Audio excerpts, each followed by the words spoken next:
see on LGMG diiselkäärtõstuk. Selle maksimaalne tõukõrgus on 15 meetrit ja platvormi alla on 13 meetrit. Selle platvormi mõõdud on 4 meetrit korda 1,8 meetrit. Kas te olete oma ehitusobjektil näinud punastvärvi tõstukit? Kui te soovite selle tõstuka seda platvormi pikemaks, on väga lihtne. Tõstate siit selle pulga ülesse, lükkate ja siit tulebki lisa 1,5 meetrit. Ja sama asja saab ka teha teiselt poolt. Sellel tõstukil on ka platvormi peal elektripistik. Sellel LGMG tõstukil on nelikvedu. Kõik rattad sõidavad. Kui on vaja altpoolt opereerida tõstukit, seda saab teha siit. Käima käib tõstuk siit, pead keerama seda, lülitit ja vajutate lihtsalt nuppu. Läheb käima, siit saate opereerida üles-alla, üles läheb niimoodi.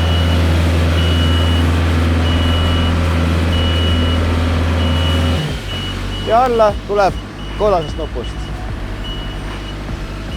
Aga oletame, et teil on juhtunud mingisugune avarii objektil.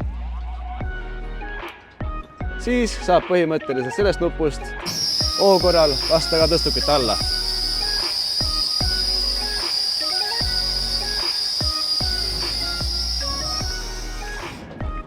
Aga kui me vaatame nüüd siia, siis siin on massilüliti. Siit saab massi väga mugavalt lihtsalt sisse ja välja lülitada. Kui on vaja hüdroõli täita, seda saab teha siit. Siia käib hüdroõli. Kui on vaja kütust täita, diislit, see käib siit. Kui teil on vaja oma projektide käigus abi, näiteks teil on vaja tõstukit, võtke meiega ühendust.